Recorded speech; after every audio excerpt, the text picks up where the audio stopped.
My name is Rhapsody. His name is sneakyteak, and welcome back to the Loud Streak for another week. How's it going, bud? It's going awesome. Another week begins. This is also a hyperbolic time chamber where some number of weeks can occur in rapid sequence. We're double tapping this week. We're bursting this week. That's right. You can burst now, by the way. That is a very long-standing bug. Wait, hang on. You can? So it's yes. You'll stack to 4 stacks of burst for the next 4 skills? Okay. So it'd be 5, right? It depends on if they're upgraded. Yeah, it depends on if they're upgraded, how it works. But yes, if they're double upgraded, it should get you to 5. I haven't actually played with it, but it's in the patch notes for this ninja patch that came out for Slay the Spire, which is wild. I am so excited to actually be able to dig into that ninja patch. I'm kind of saddened at this point that my my base Slay the Spire series is not currently daily running because there's actually a balance patch to play through. Anyway, I know, there's a lot to see. Yeah, sorry. You said double tap and burst. What was I supposed to do? That's a nerd snipe. Look, That's a deep nerd snipe. That is totally fair. My we're playing Monster Train was not a note to you. It was more that I was like, I'm going to hard correct myself halfway through the sentence to get to the Stygian Guard that we have and the random clan that we have allied in Covenant 3. So now that we've got the loading screen up, burst, eh? So that's like poison decks poison decks always took burst anyway. Yo, this start is very hype. I'm super stoked on this. Titan's Gratitude is the new whatever Crystallis. What's it called? I've forgotten the name now because Helical Crystallis. Yeah, Helical Crystallis. That's right. Yes. Titan's Gratitude with Attuned. So good. It is so damn good. The attuned keyword has changed so much of this class, and we can also see the effects of it in future patches. Like the Herzl's Workshop patch had a bunch of things that weren't specifically related to attune. However, attune made them better. For instance, the change to the Mollusk Mage. Yeah, that's true. Well, this card right here has carried my front load damage, right? Like the frontal guards. In very many C25 runs, and it can do so all the way to the end if you pick up any extra MP. Yep. We have Titan's Gratitude to the front. It's huge. We have Antumbra Assaults to the back. And we've got a Preserve for holding a specific card in hand, which might not be relevant now, but it could be later. But the thing that I want to mention specifically with Seraph the Patient on the board is anytime you have the Stygian Guard as one of your clans, and you have Seraph the Patient on the board, you need to keep an eye out for the Unnamed Tome. Yes. It is ridiculous how important it can be. We'll talk about that a little bit more further on, but the Seraph the Patient has some abilities you would love to silence, and it allows you to do so. Oh, I love this pick so much. Okay, well, Stygian Banner is next to the Merchant of Steel in the next area, and there is another Merchant of Steel next to an Umbra Banner, so we can choose either clan to focus on here if we desperately wanted to. There's 2 ways I can see this deck immediately going that are just built in my mind, and I'm just going to lay both out immediately. One is Umbra Banner, Merchant of Steel. We use a frontliner from the Umbra to try and stand in front of probably a Frostbite, so a Chillwind version of the Tethys Titan. Tethys? Yeah, it's just Tethys. Yeah, Tethys. That's right. Or we go for a incant stacking floor with a single Stygian as the frontliner, probably the Guard of the Unnamed if we can get it. Otherwise, Lady of the Siren of the Sea is totally fine. And then a Nameless Siren on that floor as well, and the Stygian Tethys on that floor also, right? But we are C3. Sky's the limit. We can do anything. What if we did spell damage all the way through? You can't force, but we've got a lot of options available to us. I'll say this. I think I always take the Pyre Stone here at C3. What? Oh, at C3. Okay. Yes. But this says draw. Mask of Penumbra is very, very strong. And if this were even stronger for like immediate things, right? Like if this were, as an example, a Jack Strips, right? Yeah. Sometimes at C25, you just take the Jack Strips because the power that it gives you to take trials in the early game will more than pay for itself. And it's a bummer to lose out on the Pyre Stone, but you might not get to fully use it anyway. You start on 40 health. But I think you can get away with much greedier picks on these lower Covenant runs. And I think Firestone is the greedier pick. I think that's going to be really strong for the whole run. That, I gotta say, that surprises me one hell of a lot. I often find the Firestone housing, as soon as I see it super early on, I turn it down unless I already have a plan of how to utilize it. I mean, even just to put the stats in. Yeah, so I mean, worst case, you're just using, I mean, you can think of an enhancement slot at base as being +5, +10, yes. Right? And as an example, +10 health lets you live through one more hit from a multi-hitting Seraph. It lets you, take one more round from a Gilded Wing while protecting your backliners. And we're Stygian, so our champion is our backliner, right? We want to make sure that we can continuously protect that unit. And potentially, this can let us scale up even harder too, right? Firestone housing means that we could take a Crucible Warden and double buff it with some health and then give it another useful effect too. Like maybe we put some quick on it so that it's able to dispatch enemies faster or something, right? So, or multi. So I think you will find a way to take advantage of Firestone housing if you can survive long enough to do so and you have the funds to fill it. That is a good point, and a point in that direction is we have a Merchant of Steel on almost every single floor. We're missing it on the Waxen and the Frozen Sticks, but then steel, and there's steel in the top two as well. So we have no shortage of access to those, but it's whether or not we can also generate money to be able to reliably do that, as well as other effects that we might want. And for what it's worth, I think Mask of Penumbra is one of the strongest relics in the game. This will consistently be one draw for you if you want it to be, and you do. And that's a ton of consistency, right? So in some ways, both of these are picks that will get better as the longer the game goes. And I think Mask of Penumbra is incredible. But Firestone is just really fun, and I know we can get away with it. Let's have fun. Oh! Why? Conduit is kind of fun here. Yeah, it really is. I mean, they damage.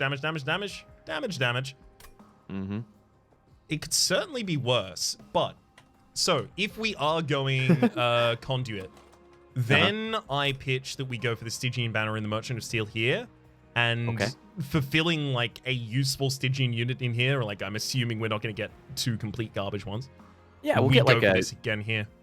Cold Kalia or something. It's going to be good. I like this. You know what I saw recently? I saw someone who managed to put together a Conduit 3 run where they ended up with a Seraph with 9,999 sap and an offering token with 9,999, or what's it called? Offering Monument. And so they let these two duke it out while their sap reduced, and it took, I think it was 3 straight hours of the game playing itself before finally they finished the fight. Was this Amphi? This was Amphids, yeah. Yeah, of course it is. Shout out, amazing. Nobles enemy units sent with spikes 3. That is actually going to be a little bit of a problem for the Tethys. We got the damage. We clean. Yeah. Okay. You can do it. Okay. I'm a little more hesitant about that, but I'm happy to try. It's, so we said that we would bring up the Sao Link, and here I am doing so. Oftentimes, I find the most consistent mechanism to evaluate trials is not can I take this, but how do I win this? You'd be surprised how many trials open up when you think about it that way, right?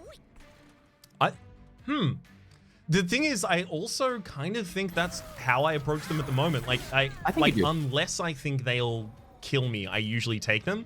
But the reason I thought it could kill is because I was worried the Tethys would die to it, and then we have no damage on the field. Just let him go to the top. It's just knowing the unit spawns on this that made me confident. Because Titan's Gratitude plus 1 or 2 Frozen Lances is killing the frontliners, and we have Antumbra Assault for the backliners. And the deck is so tight because it's C3. There are not very many blights going on in this deck, and there's not a lot of dead weight. So we found it.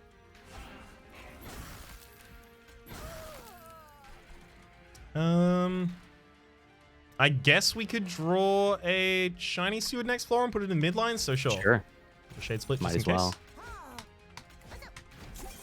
I'm going to be curious to look at this throughout the run and see how many times I think, man, I wish I had that extra draw from the mask. It is a really strong relic. It's one of the best. But Pyre Shard, this also opens up, this early, it opens up the possibility of creating the very, very rare 5 or 6 enhancement unit. I have never put this together, but it's theoretically possible. It definitely is theoretically possible. You want to throw a flash freeze in there for the frostbite? Do we? So the reason I usually end up taking flash freeze is because I want specific backline targets, but like the Antumbras are kind of that in this deck. I could see my way to an offering token to open up the possibility of taking offerings. Sure. I like that. Let's do it. It's also worth noting, offering token a lot of the time I take because, like, you know, play out as many cards in hand as possible. Sure, you're not. So the offering token's a card you have to draw, right? And then you play it, and it draws a card and discards a card. So it is card negative. However, oftentimes you'll end up positive on the amount of spells cast. And if we are going to try and lean in a little bit to the enchantment stuff, it feels better. I think it's a really good activator. It's a surprisingly good activator. I sometimes take that one-off flash freeze because of starting to get some frost scaling online for bosses, but I think we can do either. And actually our spell damage output will be really good. And I think I'm taking a Perils or a Prismal over Skip here every time. Yes. Just a question of which. So Prismal was not even on my radar. Why am I missing Prismal? Really? And what should it be? Yes. So Prismal is a card that I frequently like here for a couple reasons. We've got Conduit Tethys, and for mini fights, we are going to be able to play out all of our damage spells, which is most of our deck other than the units, for free. So we've got some energy floating around, and what we're looking for are cards that can make Tethys more durable for various trials. Prismal Dust does that, right? Right. And so we've also got Seraph the Patient, and Seraph the Patient hits once. So Prismal Dust is very meaningful scaling against Seraph the Patient as well. I feel pretty confident in taking it based off of specifically those two. I will also say, as you were saying that, you were talking about the ability for us to already play things on the conduit floor, which makes me feel less comfortable with the Perils of Production. It feels like we already have our energy. Yeah, this is if we do the conduit thing right, we've got energy covered. Conduit is underpicked. By me too, because I think Chillwind has such a clear path to victory, right? But Conduit, the few times that I've taken or splashed Conduit, it has been really cool. Okay, we're an incant deck. We gonna do it? We're an incant deck, definitely. Do we go biggest shark? Do we get our frontliner first, or are we going to be looking to Umbra for that? So the thing is, I think it's the Guardian Unnamed here, and the reason is because in this Stygian banner, there's 2 hits that I'd love to see, either Nameless Siren or the Siren of the Sea. However, I could settle for Cold Kalia. I could settle for the other sweeper that I can't remember the other one at the moment. The spell damage one, you know, the one that you don't usually want. The spell damage one would be pretty good for us in this run, so potentially. With the Titan's Gratitude, it definitely could be. Yeah. But it feels like there are more units I could find in the next area if I take the God of the Unnamed over the Nameless Siren. Let's do that. Cool. I'm in. Are we gonna make it big? Definitely plus 25 it. Do we want to damage shield it? Oh, you're talking about the large stone. Yeah. No. Why? What do you? Okay. Why would we go for the large stone? Because it's a really strong unit. Because putting a large stone on this unit right now increases. So that's what are the stats on a large stone? 15, 40? Yeah. So 40 is against the ring 3 boss. That's another 5 turns of life.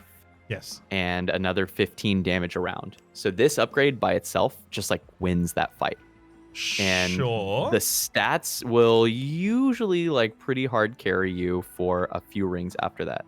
The pip constraint is tough. And particularly if our plan is to like play a 2-space sweeper and then consider also having conduit on the same row, we would have to get pips, right? And so that would be the huge downside. Absolutely. That is the downside that kind of is the poison pill in my mind, because at the moment, with the pip size that we have and the fact that every Stygian banner we are looking for is 2 pip, we have a 5 pip floor with 2 incant units on it and the ability to play incants faster. And with that, with the ability to decrease their cost, Yeah. we want draw. We do not want to take pips. So- I know.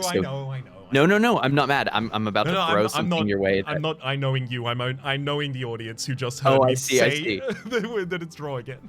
I'm just trying to prepare you here because I'm about to say something to you, and you're not going to believe that this is a suggestion, but it's very real. You Go put for it. shield stone on this shark. Yeah. Shield stone on the shark is great, and I agree actually that we don't want the pips to. Oh, you didn't have that achievement yet? Nope. Nice. We want to keep pips around, and that also lets us put in like 1 space totems and stuff later. We Yes. still might end up in a place where we need 6 slots. I agree that large stoning our frontliner with a plan for potential incant it's risky. Okay, so do this, Okay. Yeah. Okay. So send this one And- and roll. and then large stone a steward. Okay, so in the first, actually prior to the first episode, we were talking about a couple different things. We didn't really want to get into hugely, or at the very least, I didn't really want to get into hugely what we thought the differences between our playstyles were going to be, because I thought that it'd be more interesting to find them on To camera. see them when they happen. But Yeah. one of them that I told you that I was wanting to learn from you was the value of stewards. Yes. Let's do it. This is great. We have also Pyrestone casing. Now there's still the option to reroll there to try to get like +2 armor in Cant or something, but I respect keeping the cash since we would never get a tier 3. I think it's because of the Pyrestone housing and the fact that we're about to get another Stygian banner that I really didn't want to do that, but you're right, I should have. Should have given it a second. Hey, this unit draft could be everything we need. It could be.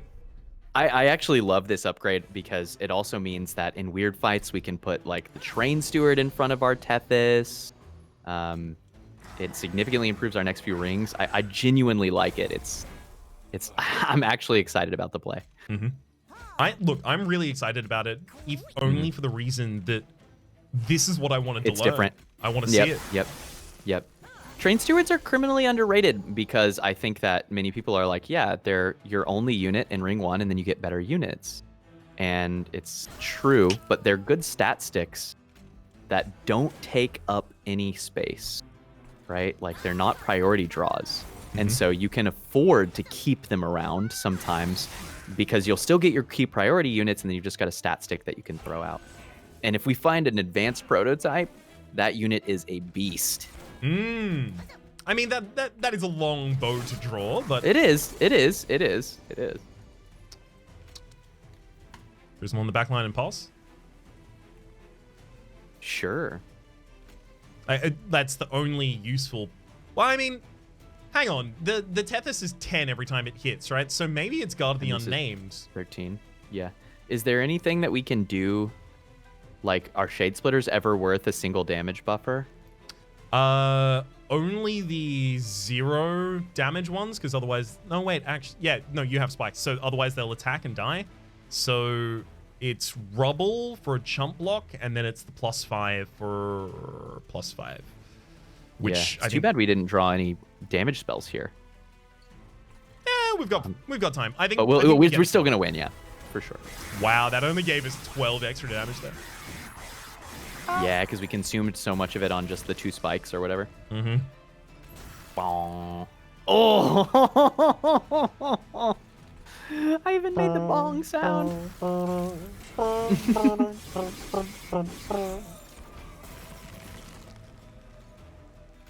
What is the other one that you do?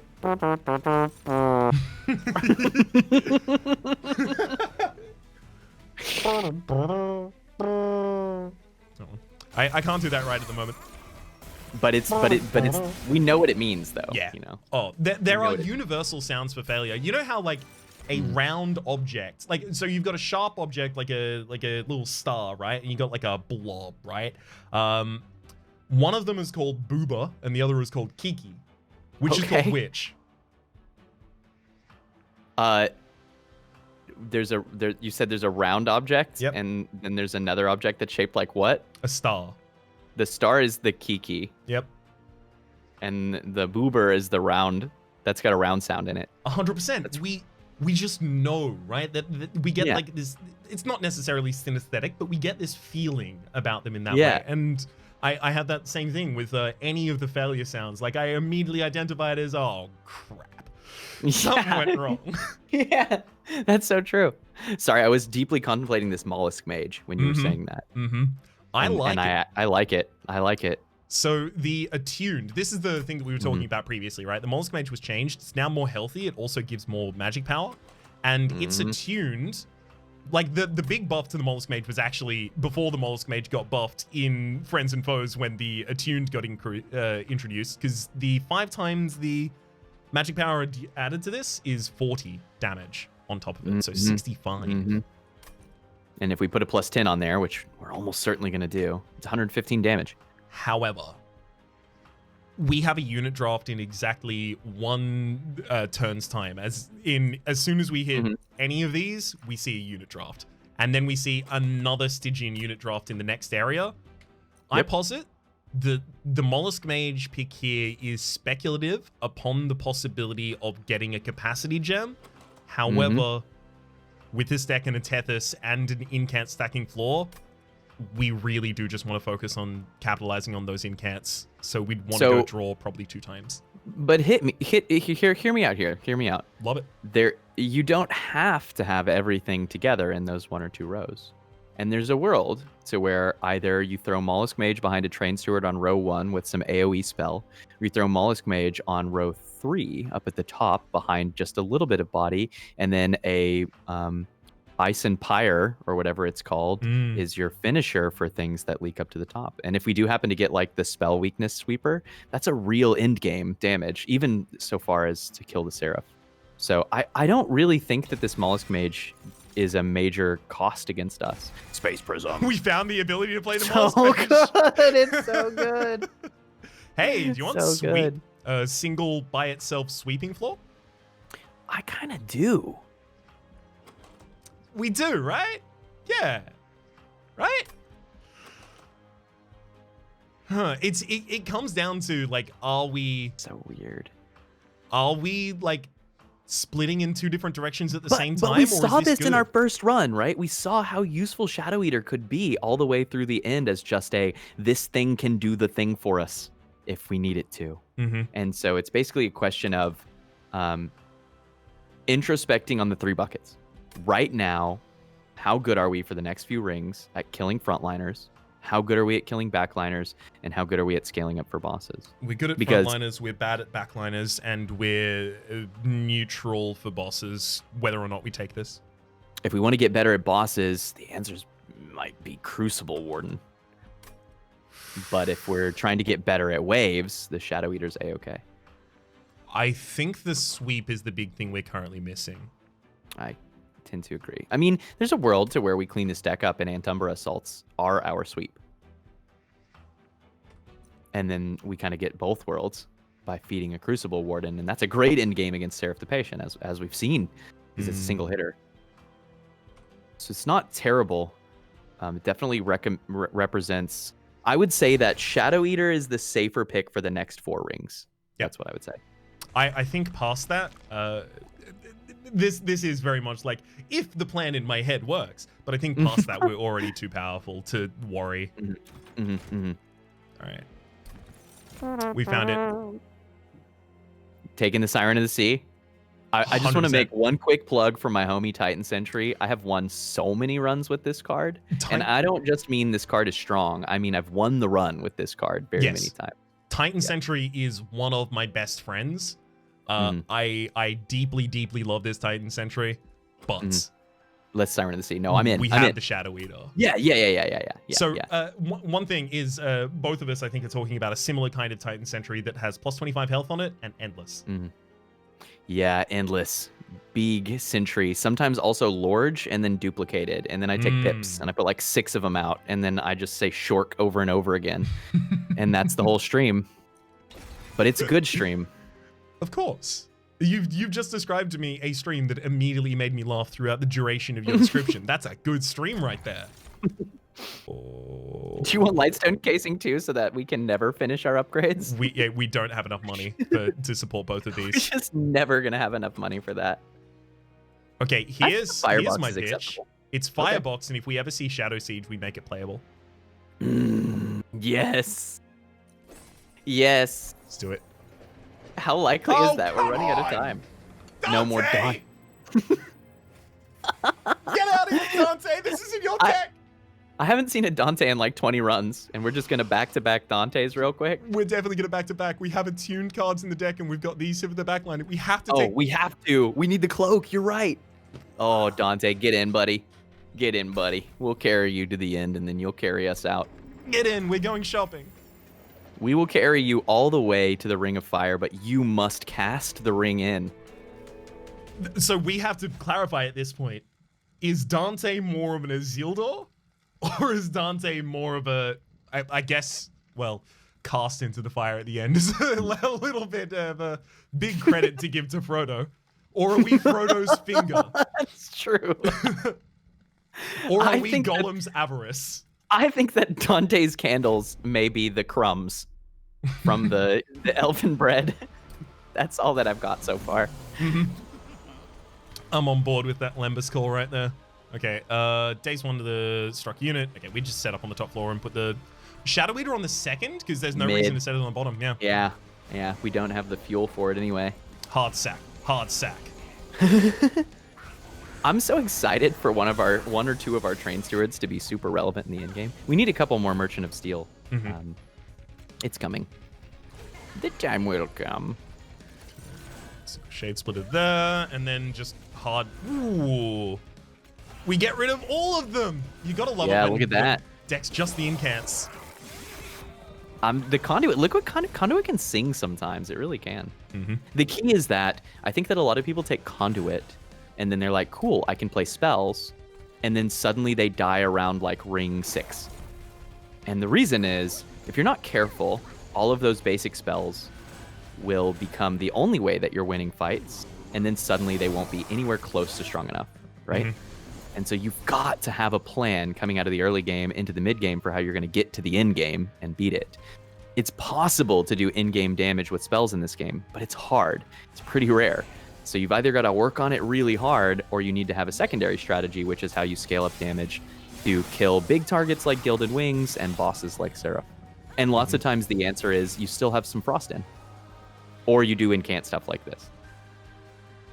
Speaking of stuff like this, Haste. Yeah, that's a lot of enemies. That's why we should have set the Shadow Eater you're on the right, bottom. you're right.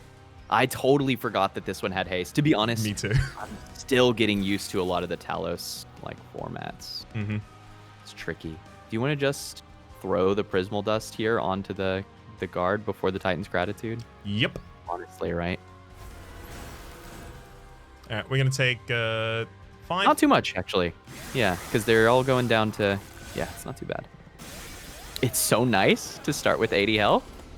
Oh my gosh. Everything is just so relaxing. You know, you could have left the Mollusk Mage in and then done the Prismal Shard, and then we would have spell power up top. Mollusk Mage in, done the Prismal Shard. Wait, hang on. Left the Mollusk Mage in, does... Oh, right. Yeah, I thought that would be too slow on the second cycle, and I thought the value of the higher incants was going to be more than that. That was just my immediate read, whether or not that's... I think that that's a totally fair assessment. I don't think it matters either way, but Mollusk Mage, I am intent on getting some use out of it. The time will come. We're going to get value. We gotta love the Titan's Gratitudes as well as the single offering token have really helped us deal with these Dante's candles. They have made it easier to take the Dante. I'm excited for Dante to come online. Oh god. Okay, here's a pitch. Okay. Is it ever capacity? We cut the Mollusk Mage, or rather don't utilize the Mollusk Mage. We can leave it in the deck. And then this is a floor with Guard, Siren, Dante, Tethys. Yeah, that's a fantastic floor. The thing is, I feel like with the Tethys Titanbane, we're almost certainly going to hybridize, if it's offered here in the Dark Forge, into Chillwind still. Yeah. And if we do that, that's not necessary at all. I guess it's sweep. It's pseudo sweep, but then we'll talk about that when it's relevant, I think. The Frost will be relevant for scaling damage for bosses still. Yes, it will be. It's just whether or not that means Dante doesn't matter on that floor. This is interesting. I like this Blazing Bolts. It's nice and early. I like it a hell of a lot, but I always want to do my due diligence and see if there is any way to utilize a Shroud Mitosis. Yeah, that's totally fair. I mean, it's 30 extra on the Shadow Eater floor unless the enemy is running sweep at the time. We're about to start running into a couple of sweep fights, though. I'm happy with the Blazing Bolts. I think we should hit it. Hard pass. Oh, wait, hang on. Shadow Eater Morsel Master, and then we can cut, like, Shade Splitters? All the Shade Splitters. And then in the end game, maybe we cut that too. And just have crazy Stygian. Yeah. You know, I kind of dig it. We've got a lot of priority units to draw through. Yeah, exactly. What is the weakness of this, right? Because we're getting another priority unit as soon as we complete the next fight in Dante. So 1, 2. The weakness of this is it slows down our setup over Ancamp floor, and the scaling of it's slower. Yeah, and that's a 2 cost also. You know what? I think this is a skip. Yeah. I'm glad we took the extra second there. I do like Pip, but I also can support. I think that this deck can absolutely support draw for now and then Pip next. And it's going to be a little bit before we get Dante anyway. Okay. I'm happy to leave Pip open as a speculative here. Mm-hmm. Yeah, I'm happy to leave it open as a speculative, I think is best I can say on that. Just look for the reducers on the cost for the Blazing Bolts. What we want is plus 10 magic power on our Titan's Gratitude. That's the way we're going to deal with these frontliners. We're already starting to struggle with those. So that's, I think, a big thing. Let's have a quick look. There's the plus 10 and a Permafrost. Interesting. Mortal Master. Right. Okay, that's the sweep hybridization. Well. Ooh, interesting. So, okay, so we can go Conduit 2. We can. And it makes our Blazing Bolts also cost 1. It also makes draw more important. Yeah, it does. Sweep is not terrible, and if we wanted to get better at doing sweep things, it also scales up spell weakness, so we set up floor 2.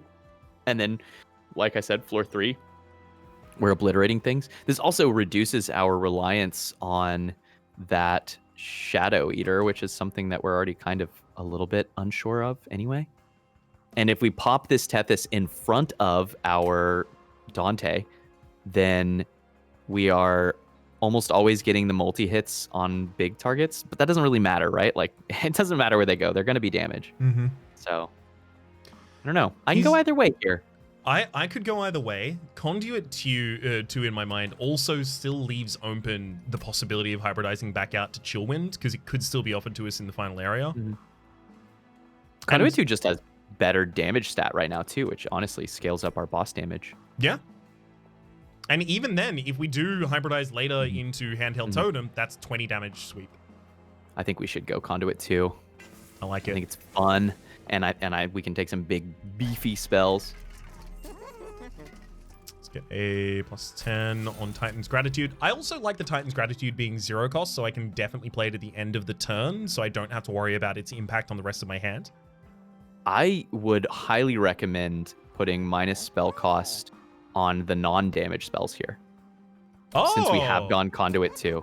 Like, I would throw that on either the Prismal Dust, which we can do now, which is really cool. I've been asking for this since day one, so I'm so glad to see it. Yeah. I like this, or I like the Shade Splitters. Because the Titan's Gratitude, you know, we sometimes we'll whiff and we'll play it on a different row, but generally all of our damage spells are free. And when they're not, we can spend a couple on them. Here's a pitch. Okay. Blazing Bolts. So we currently have Conduit 2. We're reducing the cost of all of them by 2, so Blazing Bolts does become free on that floor. It doesn't waste anything as a result of this reduction, unless we go to Conduit 3, which is possible we do, but we would have to see a lot of high-cost cards to really justify that later on. But then also, this is often going to want to be played on other floors in order to try and take out things. I like that. Maybe make this a 2 and put +1 on the Prismal Dust after this reroll. I think that's pretty good. I don't think we need to permafrost anything. I don't think it's worth the money. Do we want a capacity gem? Oh, it's not a bad idea, right? Are we drawing fast enough that multiplay on this actually is going to matter? We're definitely drawing fast enough if we take the draw. I mean, okay, so let's think about it like this, right? Conduit has already accounted for a huge amount of the energy that we need to invest in anything. Not necessarily all of it. We have other flaws. Yeah. But yeah. that solves that a lot for us. The Space Prism plus draw would solve capacity for us, and then draw solves our incant scaling. Okay, let's try this. I think this could be fun. And this is way cheaper than the 2 cost that does this, right? It's especially cheaper because I immediately went ahead and removed the extra cost on it. I like Stone on either a Lance or there's a world where we put it on the other Titan's Gratitude, but I do think we put it on something. I'm kind of keen to see the Titan's Gratitudes be our Helical Crystallises because we still haven't gotten one, and we've already gotten past the ability to find any. Also, never mind. We don't want to consume these out of the deck. We're about to get the Cloak of Dante. They're going to be too good. Yeah, I think you're right. Soft removal on a Frozen Lance. It is. Let's talk hard removals. So when I have a deck like this, where I've got my obvious incant units, I tend to cut the stewards really, really quickly. Because every other card helps me This deck can cut scale. 2 stewards. Absolutely. Cool. Absolutely. I would not hastily cut the other 2. Oh, not the other 2. Okay. Just because we've got at least one of them that is a good chumper and potentially a cleanup unit. It will not help us so much to cut this other shiny steward that I think that it's necessarily worth. We can hold out for a couple floors, for sure. Do we have any early thoughts of what we're going to want to do in the next floor? There's a Hell Vent, and then the other side also has the Unstable Vortex next to a Merchant of Magic and money. Ooh, I'm leaning right then. Uh-huh. I'm leaning right because we will want more removals, and more chances to put magic power on our stuff with Conduit is a big, big deal. If we can basically get to the point to where spells completely solve our regular wave enemies, right? Then we're in a really good spot. Okay, how do we solve Spell Shield?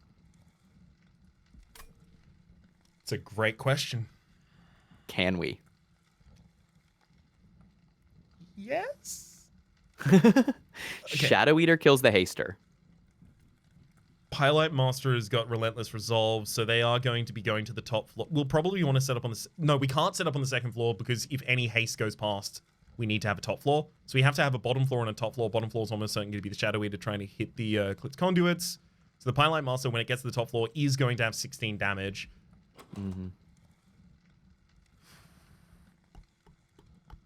I think with the upgraded Titan's Gratitude, it's a little easier to... No, it's not a little easier to do this. We can't take them out. That's the Spell Shield specifically. This is tricky, right?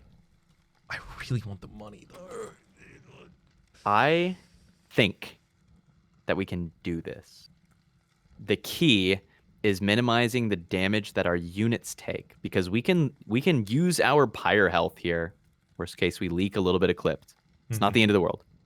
The key is how much damage do we take on our frontliners in the process?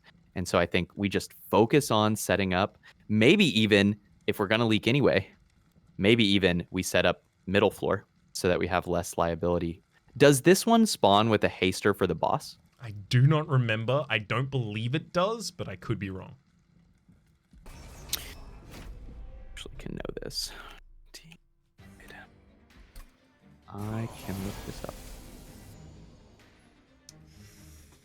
What are we? We're ring 4. Ring 4, yeah. And this is called the Pyrelight Master. And what is the name of this one? It's with the clipped guards. I'm looking for Haster. What are the Hasters called? They are the Clipped Conduit. Conduit. Thank you. I'm just waiting for the response from this just before putting anything down, just in case we are utilizing the middle floor. Yeah, thank you. I'm going quick here. This boss does come with a haster.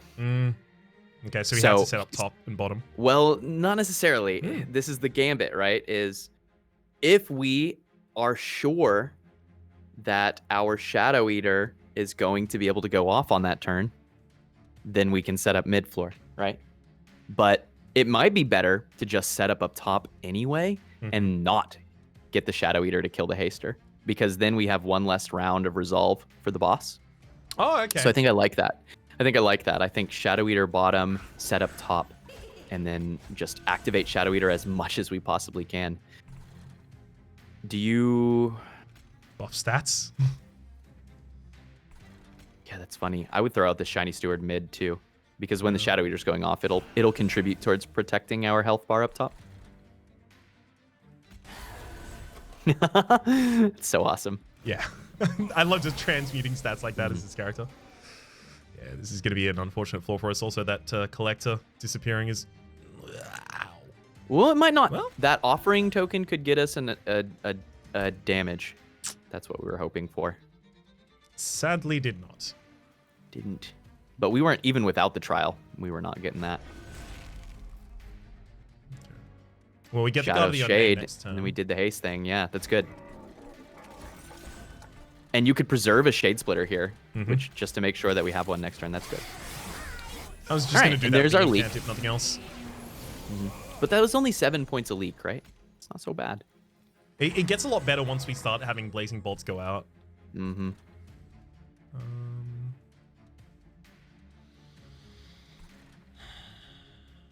I mean, Blazing Bolts does no damage at the moment, so just like hard cast 3 cards on the top floor. Yeah, we got to get one Shade Splitter off on the bottom. And we could Shade Splitter. Here's one. We Shade Splitter, play out the unit up top before the Mollusk, and then we Antumbra it. And that gives us 2 for the bot row. That's kind of a cute play, but it's actually good. I like a cute and good play.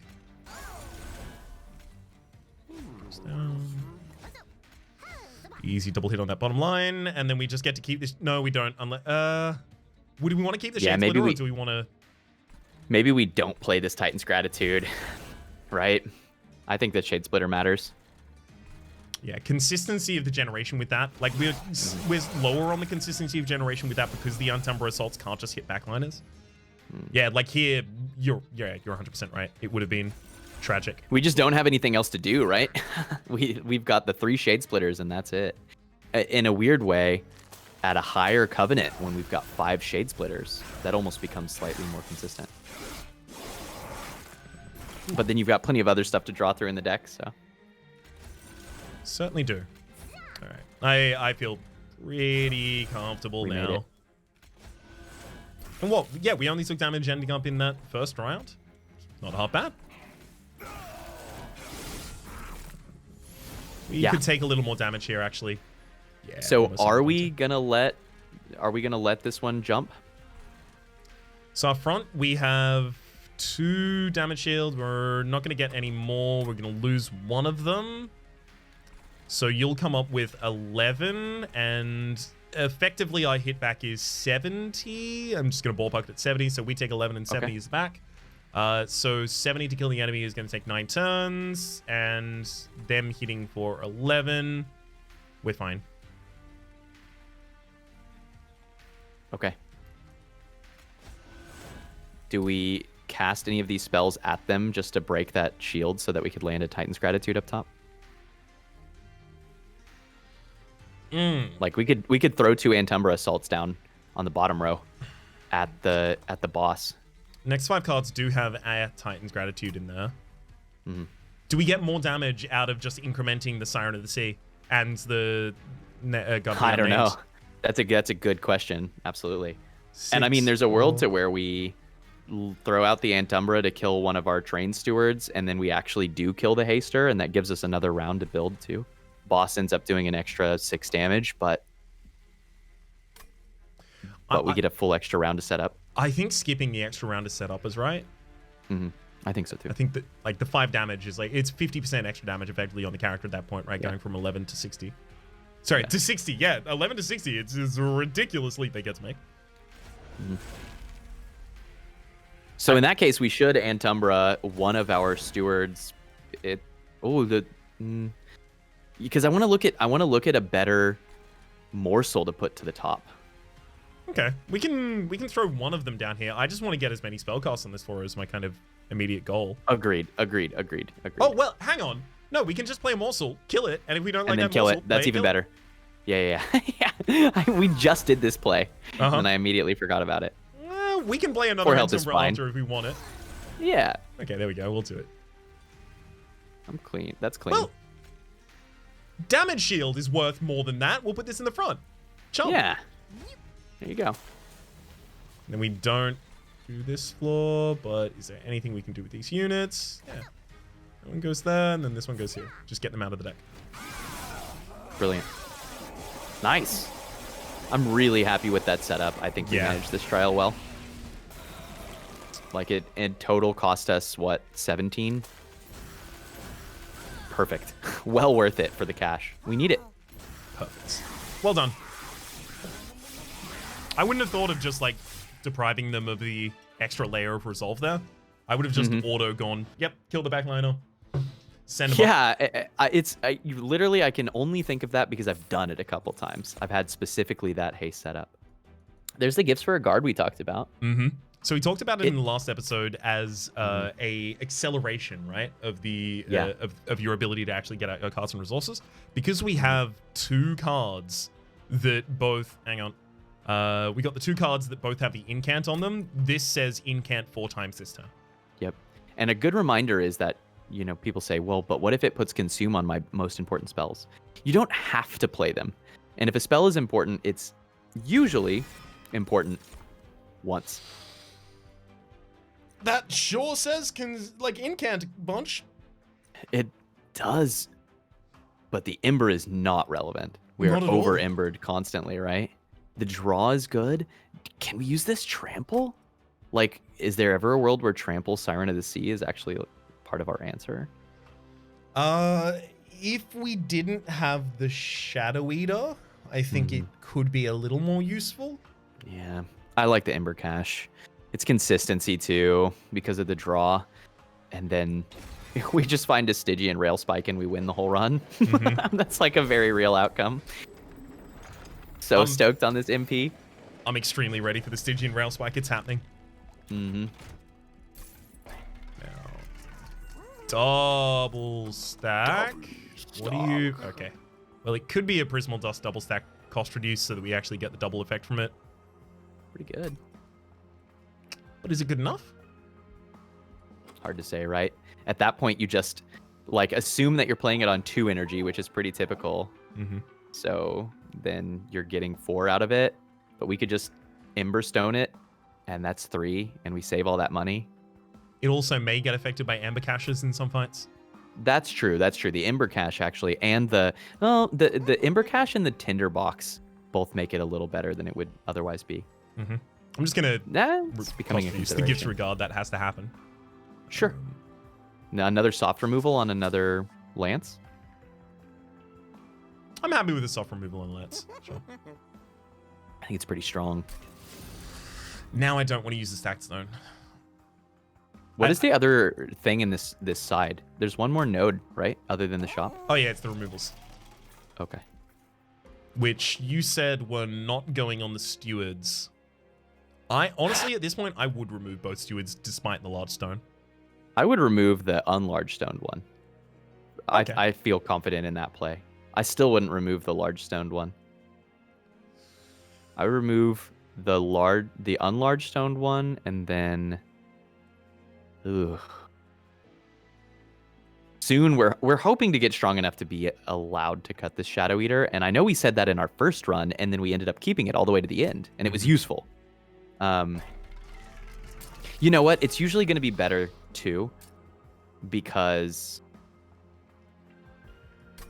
we are going to be able to land the Antumbras more consistently. We're not always going to have Spell Shield. Spread them out evenly? Or stack? No, even. Yeah, because that's enough to kill the Clipped Guardians for now. And then if we get more MP ahead, it'll be pretty close for the Gilded Wings. I want to do this. Okay. I like it. That's a fun deck. I like that. One of the reasons I really want to have a card in this deck that has a consume remove on it is because if that gets pulled out by Gifts Regard, it does not get consumed. It is overridden by the actual gem that's stored in there. So you just end up with the 0 cost. Yeah, it's... I had one run where I had a... it was it Ice Tornado? I think it was Ice Tornado. And I gave it the +20 in consume, and then I got the consume removal, and then I duped it a bunch, and then I just had a holdover Gifts Regard, and I would just draw them out every turn and buff them and nuke all the enemies. That's pretty sweet tech. It's cool when you build something like that. It's nice. All the pieces came together. Okay, so we're sold on this Shiny Steward for sure. Yes. I really think we keep the other. And now the question is, what's the value cut? Most of this stuff is spells now. So it's just a question of it's most in the way. Are we in the world where our magic power is high enough, and the fact that with the 2 Space Prisms we're looking to play Dante, that we cut a Mollusk Mage?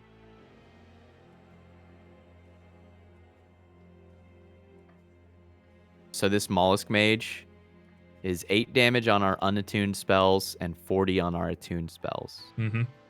40 extra on whatever Titan's row we play Gratitudes at the moment doesn't really mean anything because we already kill the frontline unit with them almost all the time. Yeah.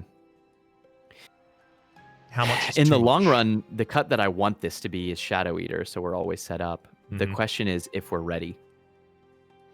And if we're ready to cut Shadow Eater, then it might be acceptable to cut a Shade Splitter, you know? Because at that point, we can still get 1 or 2 sweeps out of it. Like, that's where we're headed. I do think that there's likely an end game to where we cut Shadow Eater and the Shade Splitters. We have no Gorge units. The Antumbra Assaults are still good backline kill, and we're okay putting some morsels into our top line. If we're going to do that, then we can cut the Mollusk Mage. I think we can. Look, we can cut this Mollusk Mage. We can. I'm just thinking about specifically like whether or not the Shadow Eater can be cut at some point. And Blazing Bolts is our kind of sweep too, right? And it cares about Mollusk Mage too. It does have some sweep, and it cares about the Mollusk Mage as well. Like, I'm looking at this deck. We've got the 2 Antumbras. We've got the Blazing Bolts for the back line. It's going to be a couple cycles before we get the Dante up because usually we're going to want to hit the in cards. Let's split the difference here. Let's cut the 1 unupgraded Frozen Lance. Okay. I'm happy to split the difference. This just buys us a ring or 2 to see if we're ready to cut the... Yeah, we're going to be glad that we didn't cut the Shadow Eater, that's for sure. No kidding. Yeah, nice. So I'll say at this point, because we haven't really talked much about the Crystal Cloak over the course of this. We talked about it, I think, a little bit in the first episode, but Crystal Cloak is oftentimes something you still need to have a plan for, especially as you get to Covenant 25. Yeah. Because sometimes you'll have a deck that will win against absolutely everything else but the Crystal Cloak. Absolutely true. It's a lot of turns. It's a lot of turns of stealth. And so many decks rely on hitting to survive, right? If you've got a lifesteal mechanism, it gets totally hosed by Crystal Cloak if you can't survive long enough to start hitting. Still top floor. There's no consideration otherwise, right? Yeah, it's still top floor. I think it's top floor. The consideration otherwise is that it might help us kill a mid-floor collector. Ideally, we kill a mid-floor collector just with spells. Yeah. Go health, throw out a Titan's Gratitude. Is that even worth? That was. I mean, it opens up the overcharge attack to die to another Titan's Gratitude. You know what we can do? We can throw this Morsel Excavator out and row 2 and then put our Shadow Forge there and it's already fed. Oh, love it. Love it, love it. It's cool. Cute little play. And that gets the collector. Well done. Sucks to see Gifts Regard and Blazing Bolts on this turn. Because the Siren of the Sea wants to go down desperately. Yeah. But hey, at least we got the Shadow Eater collector kill. Every dollar counts when you don't have that sweet, sweet influx from your Paraffin Thug. No kidding. Paraffin Thug. Dante. So you're, what, 93, 34. So this is another 34. It's a 68. Are you thinking about playing that Mollusk Mage up in the top? I'm thinking about the possibility of the Mollusk Mage and then the Frozen Lance and Antumbra Assault to make sure that we actually get the kill on this floor. I'm not keen on taking the amount of damage this man is currently representing. Nah, agreed. And our top floor can win without Dante if that's needed of it in the end game. I am worried that if we don't use the Antumbra Assault on a different floor in order to get the Shadow Eater, we just kick the bucket down the line, right? It has to happen again somewhere. So that would be Antumbra bottom floor? Yes. Yeah. And then that kills the 2 back mid. And then I kind of like this. We can always Antumbra this Mollusk Mage later, too, to make a space for Dante. Mm-hmm. So we just leak the 14 damage that the Overcharge is going to be doing here, I think. I feel like that's the safest play, right? Yes. I mean, Antumbra bot. Yeah. We are leaking significantly less, right? It was otherwise going to do 3 sets, I believe, of 14. So I'm still glad. Oh yeah. That's how this result. I like that, right? Keep the Dante for the potential of. Oh yeah. Filling it up top at the end. Yeah, I think it does go on top afterwards. Although at the moment it has no damage buffs, so like its value is very low. Surprisingly. True. We need to get to another. We do need some Merchant of Steels. Actually, that's part of what we're feeling right now. We took a Pyre Stone, and we just are really not buffed. Yeah. Does our Siren of the Sea have any at all? It is worth noting we did just go through 2 that didn't have Merchants of Steel on them. Sure. So yeah. No, I don't think we made a misplay. It's just it's time to get that next power spike. Yeah, it's just the Guard of the Unnamed that has any buffs on it. Siren's hungry. Okay. I'm going to get the Titan's Gratitude on this floor, I think. So that's the kill there. I'm going to hold on to the Prismal Dust until we actually find... No, I can't because... Wait. Titan's Gratitude... Oh, no. I can't play this at all. Funny. I have to do this. It's fine. It'll be permafrost the next time we draw it. Ah, you're right, because it applies frozen to it. Good eye. That just sounds like I'm really, really badly doing the Australian accent for a g'day. Oh, good eye. Good eye, mates. I'm a definitely real Australian, and I'm certainly not a New Zealander using an Australian accent. Hey, guys.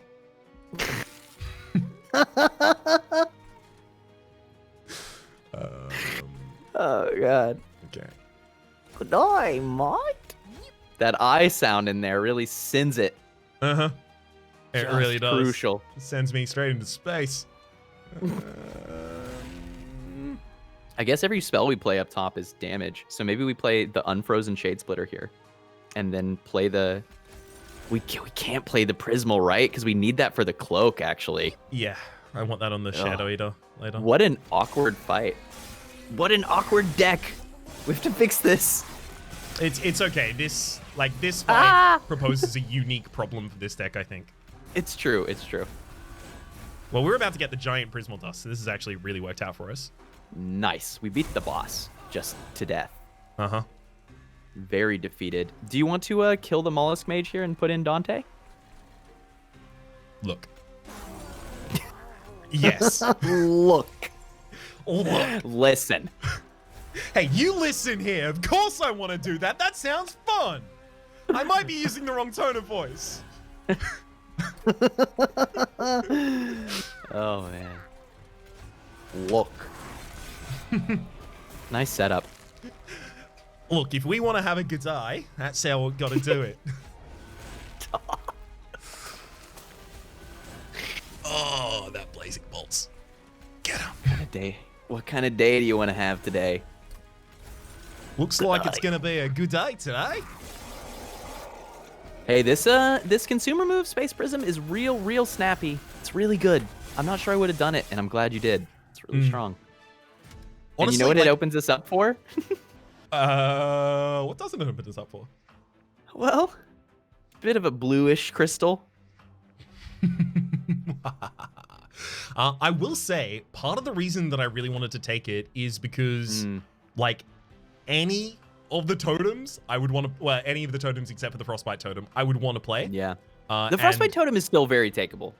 It's just not as ridiculous as it was before. 2 cost is a lot. 2 cost is a lot. Oh, no. I don't mean, like, that it's bad. I mean that, like, our sweep is either happening with spells or the Shadow Eater prior, yeah. So, like, it's not. The reason that I still like it is that we take it and then we remove the Shadow Eater and the 3, well, Here it is. I mean, what do you think? I mean, look, being able to cut 3 cards out of the deck appeals to me deeply. This Glacial Seal, I do think potentially buys us the Shadow Eater and 3 like little morsel generation card removals. But maybe so does the Crystalline Seeds. I don't know if Crystalline Seeds buys that for us. That's one turn worth of it, right? Yeah, right. It's just one sweep, yeah.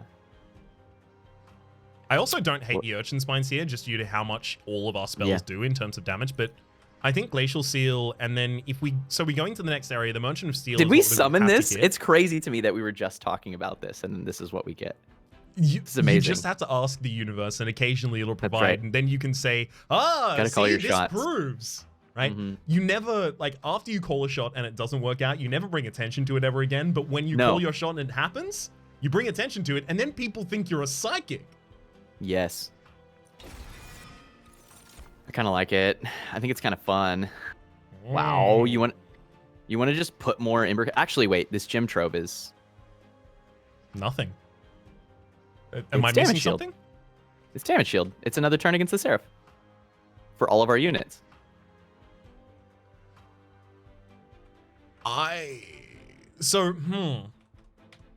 It's weird. You're identifying the damage shields on it. Usually when I take this, I'm identifying, it's the morsels. Uncommon rare and morsels, but yeah. So we'd what? Just chump block them on other floors? Like, yeah. That's not awful. It's not terrible, right? But it does make you wonder, is it better than just having more Ember Cash? That's what I'm thinking. I'm kind of down. So good. And more Ember Cash also means that we get to make even more energy for our frozen Prismal Dust, and then that's all the damage shield we need, right? We put 12 damage shield on our front line or whatever. Yeah, I think that's a good thing to identify. I think these both can be paths to the same area, but I think this is good in every other circumstance as well. Yep, agreed. I really like that card for what it's worth. The 4 cost. I draft it frequently. Oh, I do as well, but it's gotta make the right choice. It's usually when I already have some other plan. Also, when those rare morsels can do something really good for you, like feed a Warden.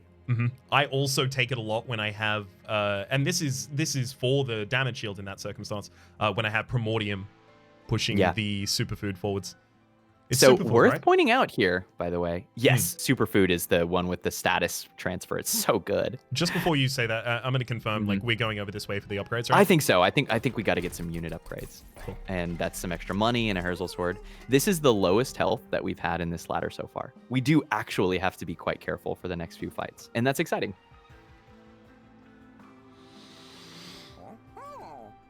Dante could get big.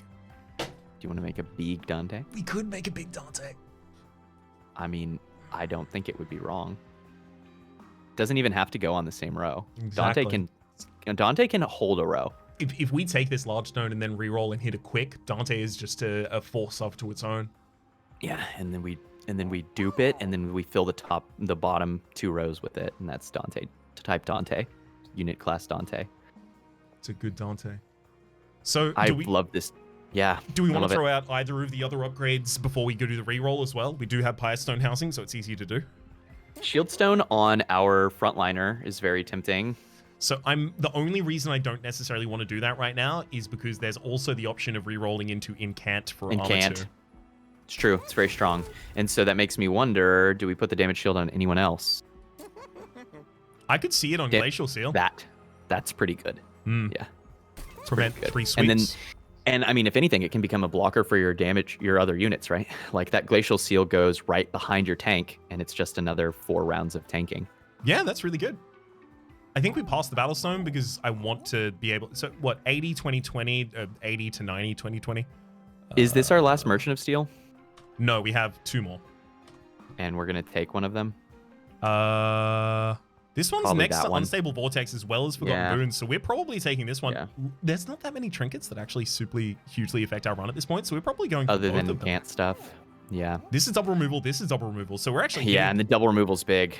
Reroll. Okay. Yeah, I agree. There we go, we found it. And there it is. Found the... Oh, good lord. Oh, wow.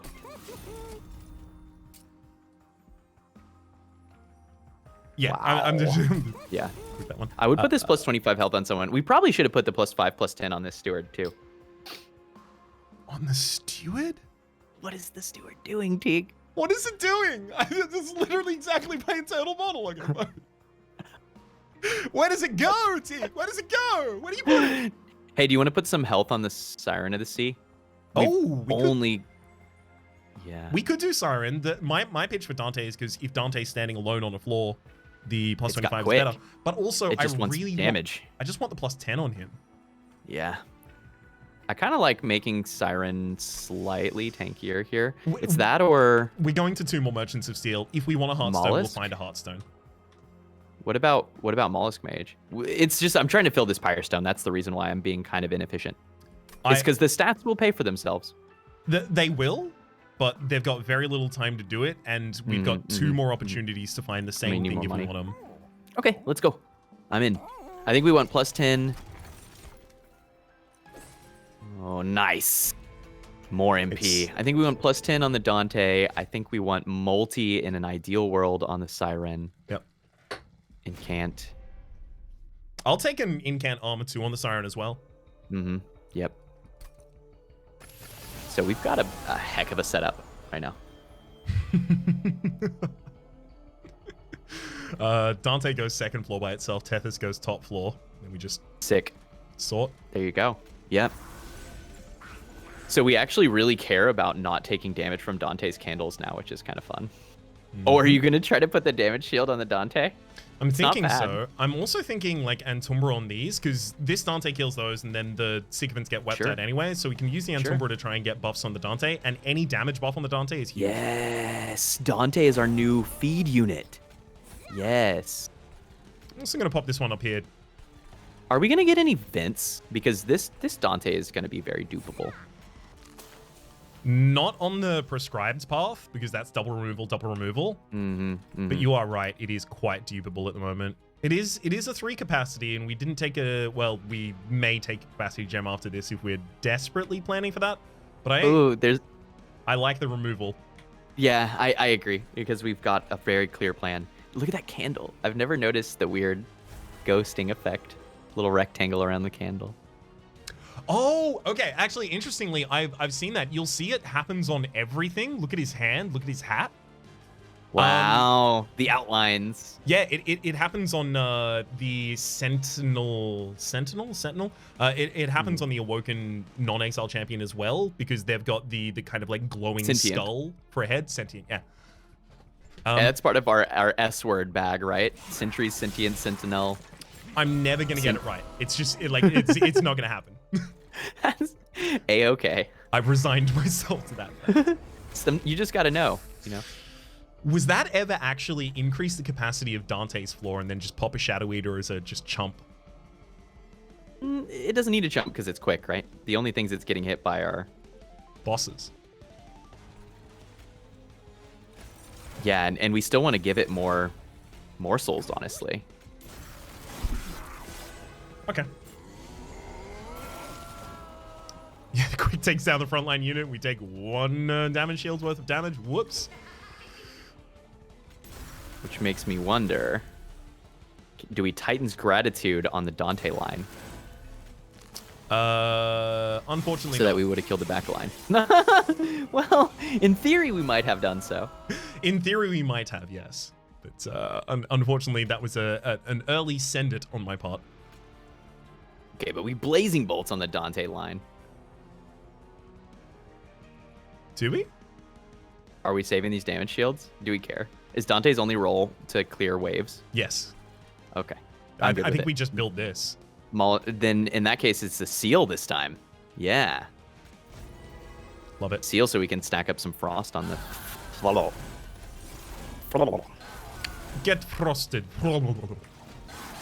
I even could have put that for the damage shield chump block if I wanted to. Mm-hmm. And we have a train steward that we can chump block. And that's going to be back. I've got good news. There's a good chance that we'll be allowed to cut this train steward. I still wouldn't recommend it, though, because you can take a whole debuff from the Seraph. I feel like we're going to to on row 1 and let him die. I feel like we're going to have 2 floors already taking the debuff splits. True. Because I think Dante is going to stand by themselves for just like peppering down units while we grow this floor.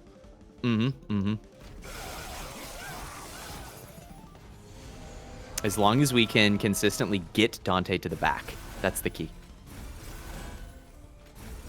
Get them to the back, sorry? Like, in an ideal world, the multi-attack is being a kind of a pseudo sweep. But that means that we have to get Dante hitting the back row, right? But if it's not, and Dante's just always taking out 1 or 2 frontliners, then that's not the end of the world either. That's what I'm thinking. Like, all it really needs to do is pepper it down while we're weak on the top. It's just that means that Dante's taking significantly more damage, right? Because the quick only saves it insofar as things die. But it might be okay. Prismal damage shield on it is not a bad plan to just do. Just buy waves. I think it's really cool that we have uses for the morsels now, if for nothing else, just to feed the Dante. I think that's really cool. Yeah, I'm pretty appreciative of that as well. Okay. We've got mini paths. Oh yeah, frozen candle. Next time we draw it, we can't keep it. This glacial seal is feeling okay. It really is. You're right. I was, I think I was underestimating exactly how much of an impact it was going to have on the ability for us to cut other cards from the deck and not play them. Yeah.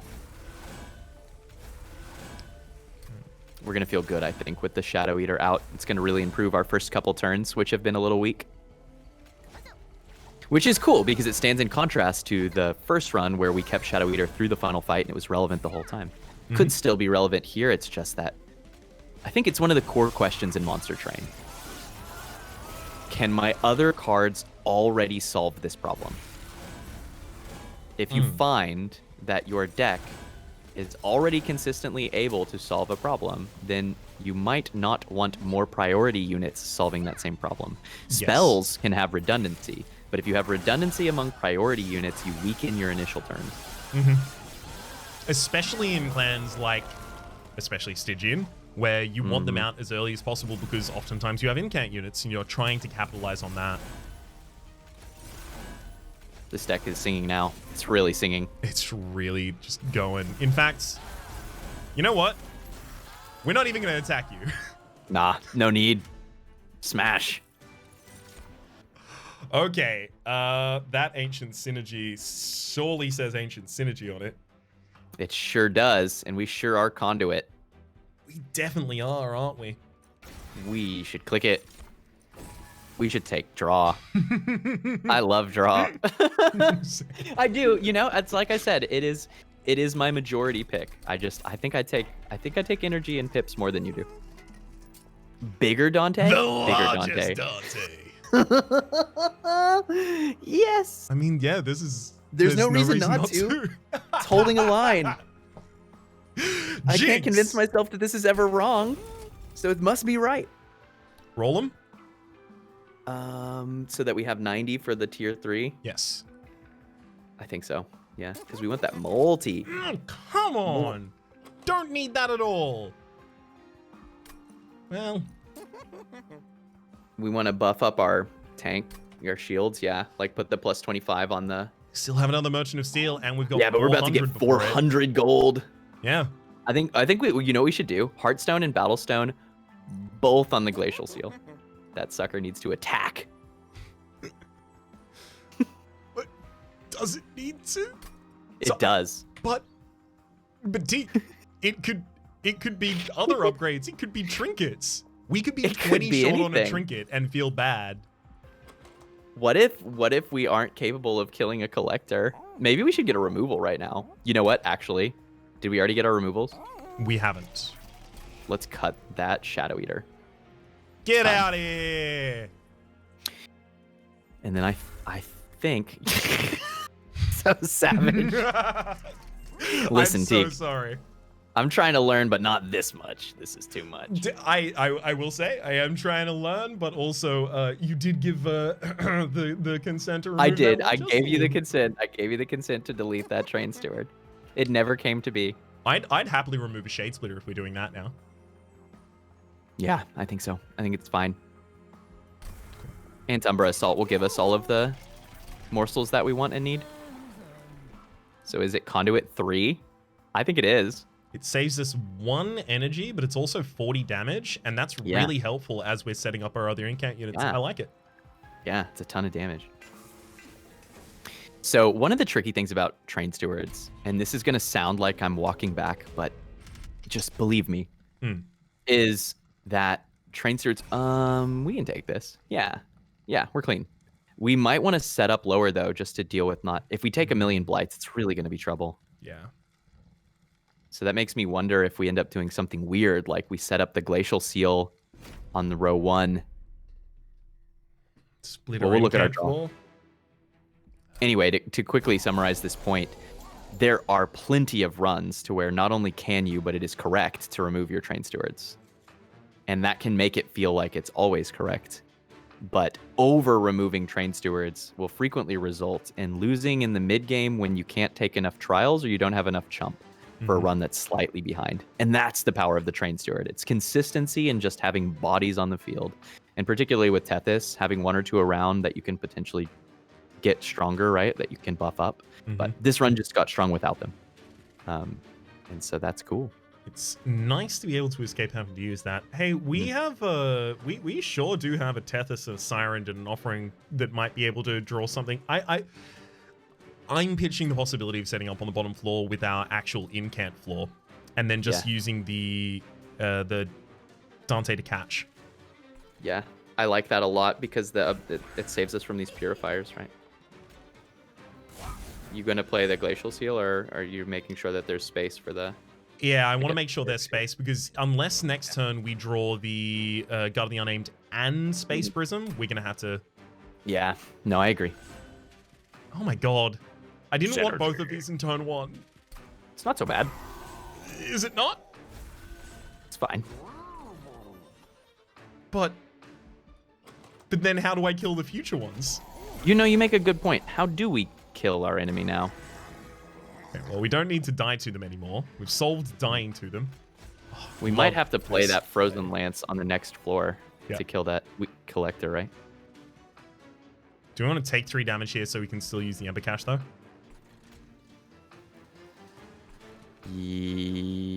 Yes. Yes. Absolutely.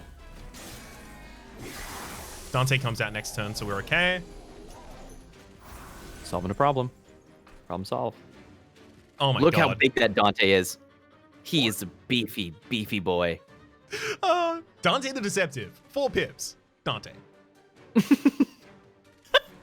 What do you have to say about your recent rise to fame, Dante?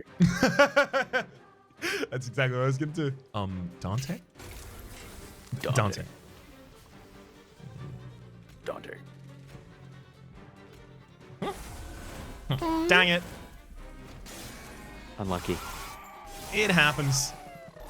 These stinky cursey lads are really messing with my plan. It's okay. It'll still come to fruition fine. Okay, hang on. So 33 by 4 is 120 plus 12, 132. So a Antumbra Assault in front line kills the backliner. Yep. But are we ever going to actually kill something with Antumbra Assault so that we can like feed our Dante? I mean, it'd be nice to, but I think as soon as we took the challenge, we decided we weren't able to. Yeah, that's fair.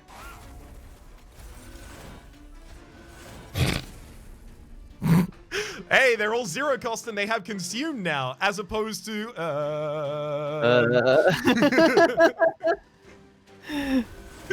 Oh, never mind. Did we actually make that happen though? Because did we have nothing in the draw and then we played the Ember Cache? We may have primed that pump. Oh, does it specifically targets your draw first? Yeah, it does. That makes sense. Yeah, that's funny. I think we made this. I made this. We made this. I made this. You made this? I made this. This permafrost sure has felt like we just play it for the 1 incant every time. Honestly, I'm not too sad about that. Yeah, that's fair. It was useful in that one fight. You know that one time? Oh, what a glorious time it was. I think we should play this Glacial Seal now. Oh, you're right. My bad. It's all good. I think we've made it. I think we rounded the corner, so to speak. definitely looks like we've made it. Top floor's Oh, fine. I've never noticed the animation on the Glacial Seal when you play a spell. It did so. Look at that. The spikiness of it. Yeah, I've never seen that. So I noticed that. I noticed that before, but the reason I noticed it is because it reminds me of the Sleeper in the Color of Madness DLC for the Darkest Dungeon.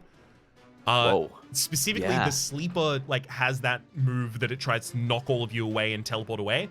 And it gets spiky like that. It's kind of like initially quite smooth, a rune floating in the sky, and then just suddenly spiky. That's so funny. That's very specific, but I know what you're talking about. Yeah. Mm-hmm. Figured you may. If anybody would know. Ooh, that's just another damage shield. This deck is sweet. It's really, Mollusk really Mage is like, would you please notice me? No! You can put me on the bottom floor and I'll kill things for you. Senpais refuse. No noticing.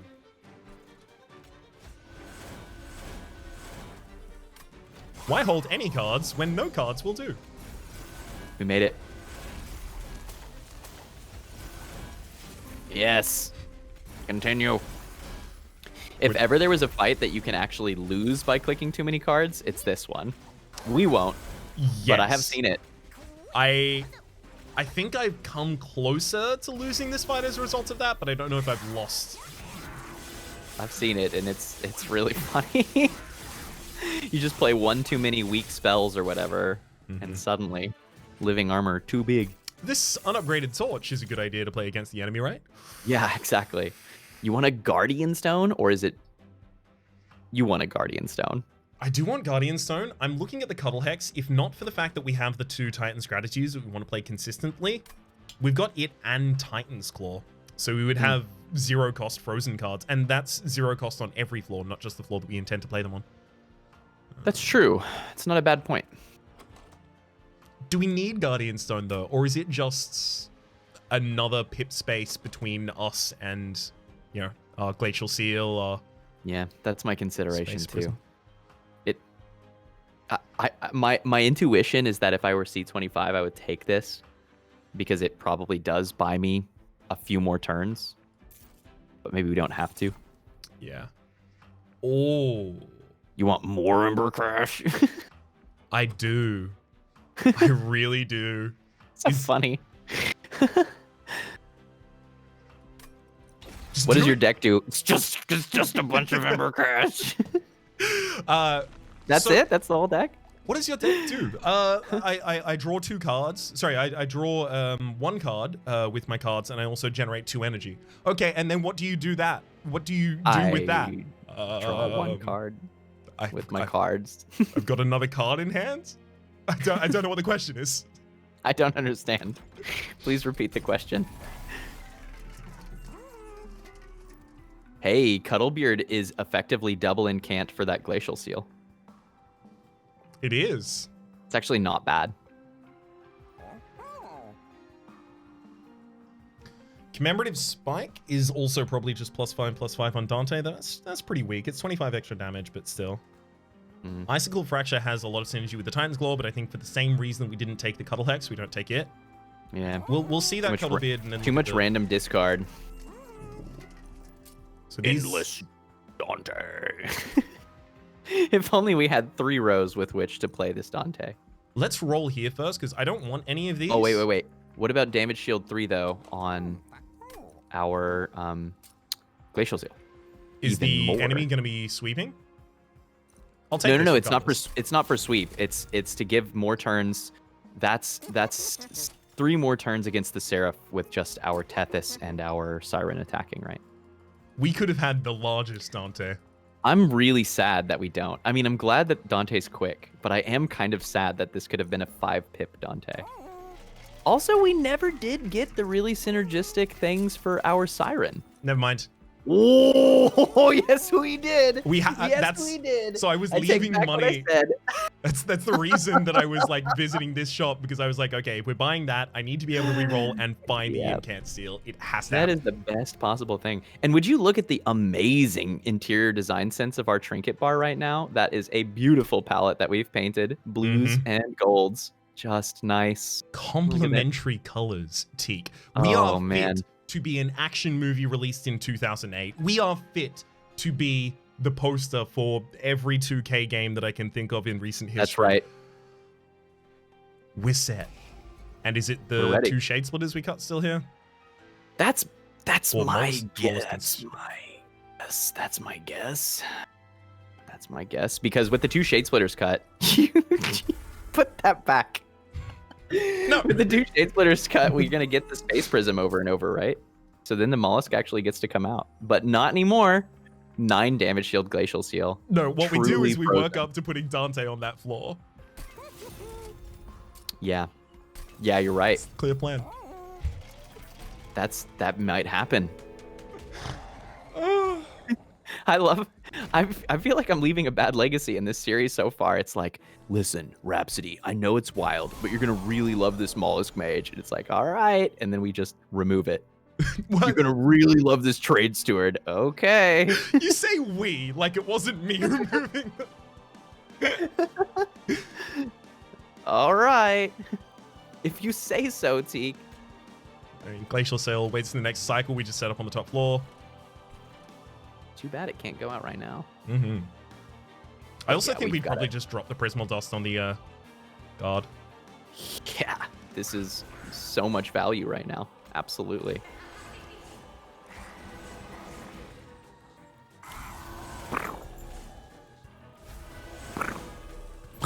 Yeah, get buffed, big boy. 32 damage. That's a Dude. lot. That doesn't matter when we have damage shield. Well, it's gonna matter when we run out of damage shield. It will never matter, Teak. I guarantee this. Do you put Dante on floor 1? So that something.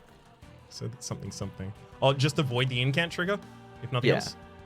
Yeah, the rally. Yeah. Okay. Sorry, the rally, you're right. I think it's worth. It's a real consideration here with the double incant. Like, Mhm. is it just Shade Splitter and I take think the it 3? is. I think we take the 3 for Shade Splitter.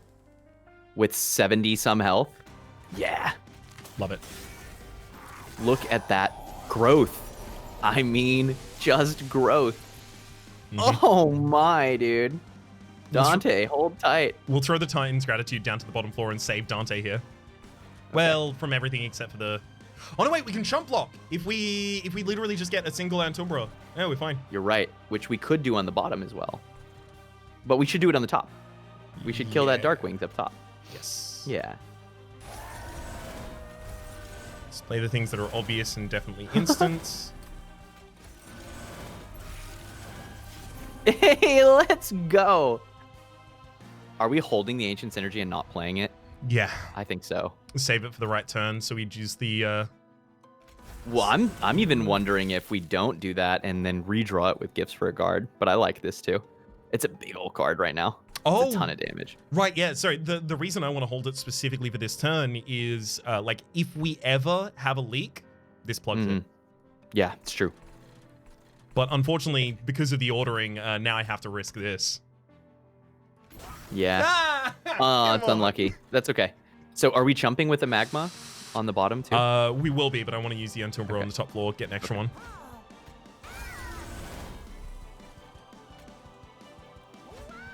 Ooh, that lifesteal actually was kind of tempting.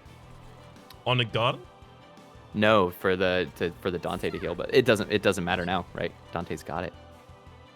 Dante's clean. Oh, you're right. Yeah, if that went behind the Dante, because it's quick, we would have had the Dante attack next round and heal back up beforehand. Mm-hmm. Yeah. Mm-hmm. Yeah, you're right. That would have been preferable. In fact, that would And have then been lose preferable. the weakness. Exactly. Same brain. But I don't think that, I think that our top can beat Seraph. I think Dante's only job is to help us weaken waves. Yes. And so, frankly, if Dante dies, it's a horrible tragedy. To be clear, it is a horrible tragedy. Sorry, But that turn. Let me just draw every card of the deck and get Infinite Ember. what do we do with all this Ember? We hold it. We have it, Teak. That's We what have you this do. Ember. Gosh. What do you mean, what do we do? Don't be ridiculous.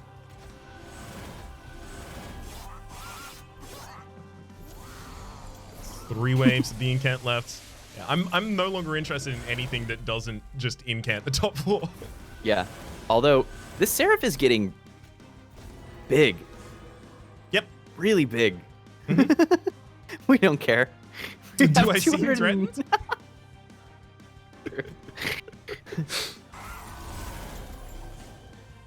If only we could break our own melee weakness. That'd be too strong. It'd be super handy. 44, 45, Yep.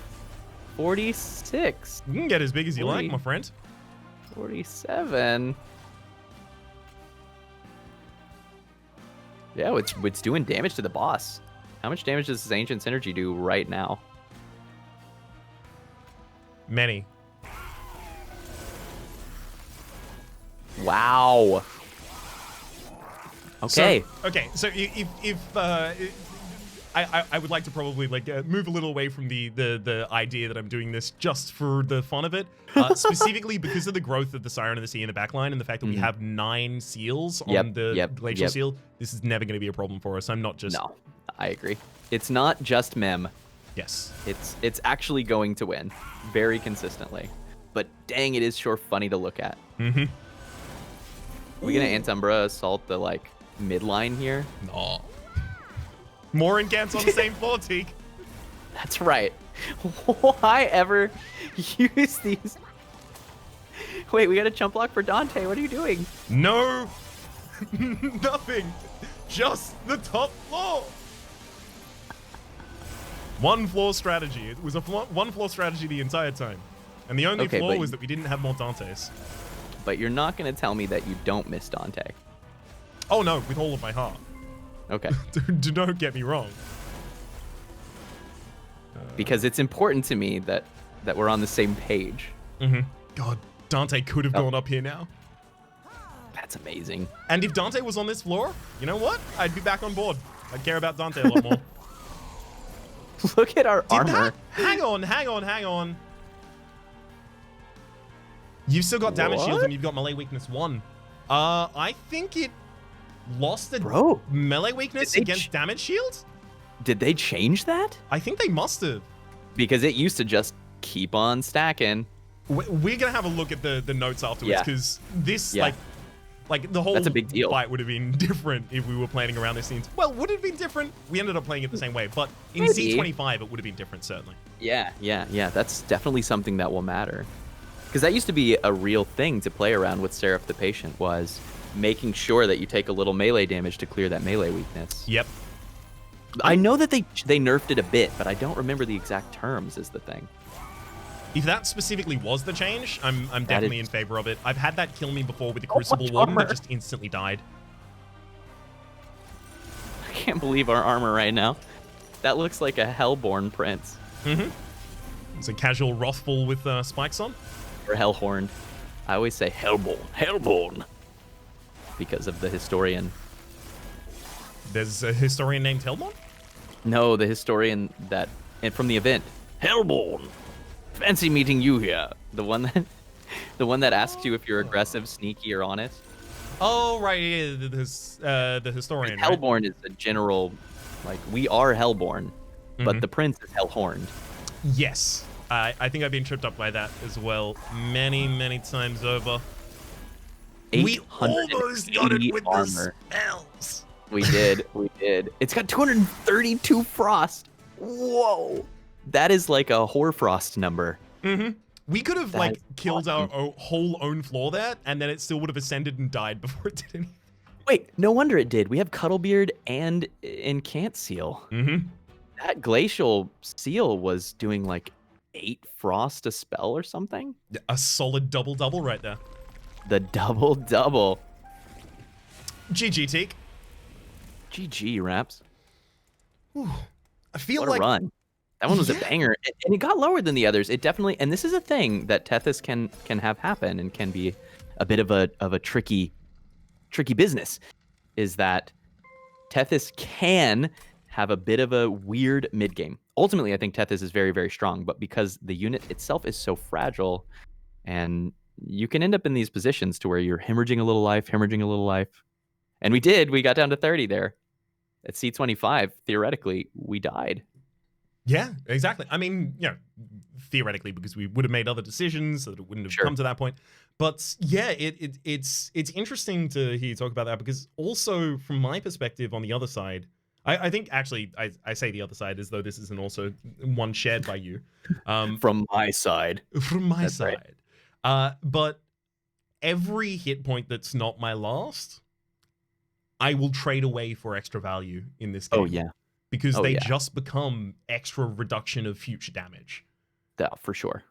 You can almost math out health now to health save later in this game. Every coin, every relic, every upgrade, everything. It just, you can snowball this game. Absolutely. Definitely. I always love a good, and I hope we get to actually utilize this over the course of especially the early Covenants, because we'll actually have the money to do it.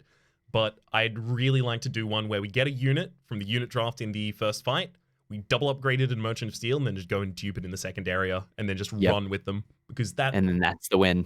Oh, it feels so good. You do that with an Animus of Will, and it's just got a bunch of strike and quick on it. And it's like, okay, everything died. Well done. We did it. And you can get this almost speedrun setup, right? That's the fastest setup you can do. This run, consider, this was an hour and a half. But how many times did you have to click on a spell? A lot. That was just a lot of card clicking. In a world where you just have 2 units that are self-scaling and strong enough, you just play those units out. I mean, you can theoretically be in a position where you just press intern. Yeah, I've seen it. Spam E. Yeah, it's pretty cool. Well, as Alpha mentioned, GGT, good run, well played. We've got the custom challenge baskets, Cloud Antiques. Again, at the top of the description down below. I don't know if I've said that recently, but you can find the custom challenges there if you'd like to play alongside us. Hey, Teak. Hey, Raps. I've been getting into this this new game recently. Oh, Monster Train. No, what? Monster Train? That's not recent. No, I would never play Monster Train. Teak, come on, please. Oh, wow. Okay, sorry. Only me. I play Monster Boat. Monster Boat? I am. How did you know about that? I was there, Teak. It is me, XX420 Nuggies, XX. I play exclusively boat-related games. I can't believe I'm meeting you in real life. I've painted your Steam library. I don't know how you actually got that. That is a private photo of my private Steam library, and I don't understand how you got this. You and I post think that's that everywhere. Oh, You're right. Do you internet even? You're right. I do apologize. I have been taking 420 screenshots Nuggies, of it and posting it all your over. Steam library is everywhere. Dang, everyone knows how many boat games I play now. Yeah, Boat Heroes, Love Boat. Love with Boat, 2 hearts. yeah, with a heart before and a heart afterwards. It's a romance is that a game. visual novel? Yeah. So like Hatterful Boyfriend, how it's like they're all pigeons. It's like that, but they're all boats. Got it. Yeah. They call them like it. I think they were originally going to call it Tugboat Boat Friend, but Tugboat Boat Friend. But apparently you can't include the word boat 2 times in the title. It's a bit of a mouthful, you see. Yeah, it sounds like it. Now, I've been recently getting into this game, and I love it. Honestly, the graphics, huge. The amount of content in this game is ridiculous. I really, really need to introduce it to you. So, Teak, the game is called Mozilla Firefox, right? It's real... It's a real good game. It's solid. It runs smooth. My experience with it so far has been just like a discovery. I feel like there's so much about the game that I still don't know. But the thing is, have you gotten to the bookmark trees? They're very neat and customizable. They've got there's a whole bookmark tree system? Yeah, it's kind of a miracle that no one else does that. They're a league ahead on that for sure. That's remarkable. I can probably save like the links to a couple episodes in there, like that'll have the ability to just go and replay. Like there's a couple of them that I particularly enjoy. Like I really like. So this game, a lot of the content in it is hidden behind cheat codes, and if I put in this cheat code, it's hang on, I think I memorized it last time. I don't want to have to look at a premas again. Sure, that's fair. W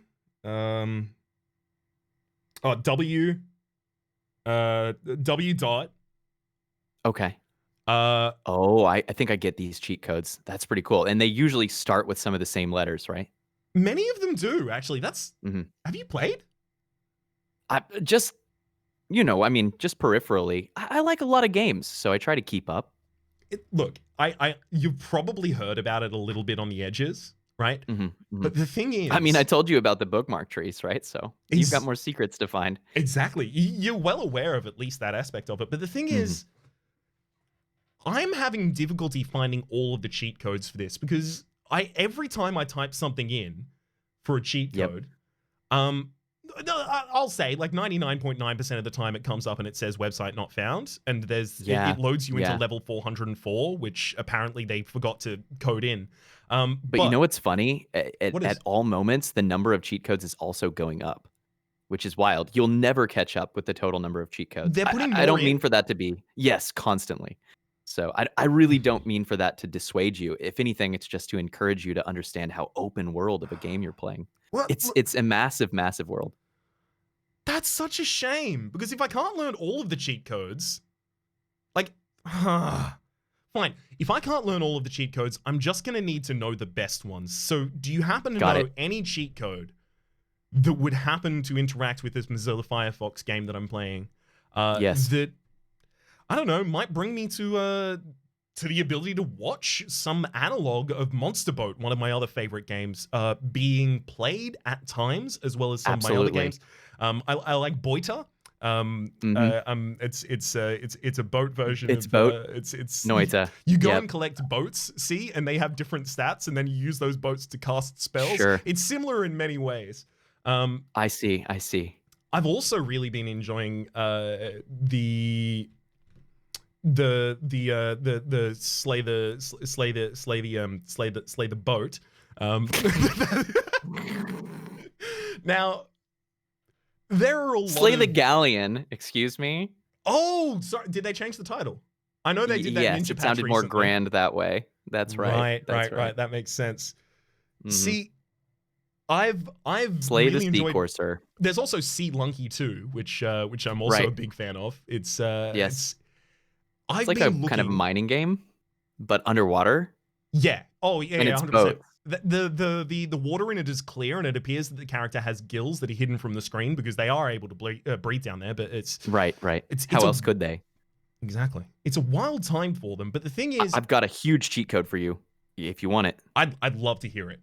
So you sound like someone who is looking to learn more cheat codes that you can put into Mozilla Firefox in order to answer questions like, how can I have more boats? Where can I watch Boita? I would say that I'm in this aspect always learning, and I would like possibly the game, the level that I load into from the cheat code to be upholding that as a kind of principle and ethos. I see. Okay, we'll write this one down. It'll serve you well. It's www.google.com. Right. It's the cheat code to other cheat codes. Okay. Well, you type that one in, and then you search for what you want. Which is it's Google, you said? www. Dot? There was a dot in there? Okay. Yeah. Okay. So the problem is I've brought this up, right? It removed the start of the code, but also it looks like it wants another code. Yes. Now you type whatever question you have, and this will send you to more codes. It's a code searching engine. Oh.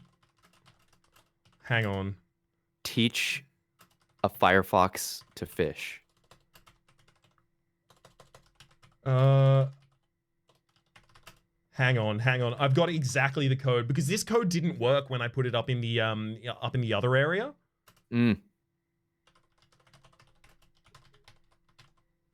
Okay. So this I've really enjoyed this code recently. Oh wow. Wow, this is a very specific search. Where can I find the resident broadcaster personality Sneaky Teak? Yeah. Does this give you anything? Oh damn. Miss Kylie. Bunch of answers here. Why does that come up? I mean, that top one is really good. Yeah. You can vouch for this one? I can. It's for mature audiences, so it has to be nice. Do you want to do one? Do you want to do a palate cleanser? Oh fast my run? god, okay, the character in this sounds just like you. Let's do it. Yeah, isn't that I haven't done strange? this in a while. It's like a doppelganger of me that shares my same bank account. That's insane. Okay, hang on. All of you have got to play this. Okay, so the code you're looking for is https://www.twitch.tv/sneakyteak. It's going to be linked in the description down below. It's a great code that you can plug into. I mean, honestly, I think it's probably compatible with a couple other games, maybe like a Google Chrome. I've heard that's kind of similar in a bunch of different ways. Yes. Safari is apparently kind of similar as well, but I don't like hunting wild game, so I'm not really going to go into that one personally. There's apparently also Microsoft's have made a version of this game, but I don't know if I want to get involved in that. It's new. Opera? You're right. I don't know if I'm highbrow enough for the for Opera personally. You might even be able to get it on Netscape, but you'll be able to find the code itself in the description down below. I've been cycling back in between like out and in of this accent the entire time, and I feel like it needs to stay that way the entire time. So I'm just going to continually go back up and down between that and my actual accent itself as I do the outro and say that my name's been Rhapsody, his name's been sneakyteak, and welcome back to the Ladder Streak for another week. And we'll be doing the welcoming back the start of the next episode because I was supposed to say goodbye. Goodbye!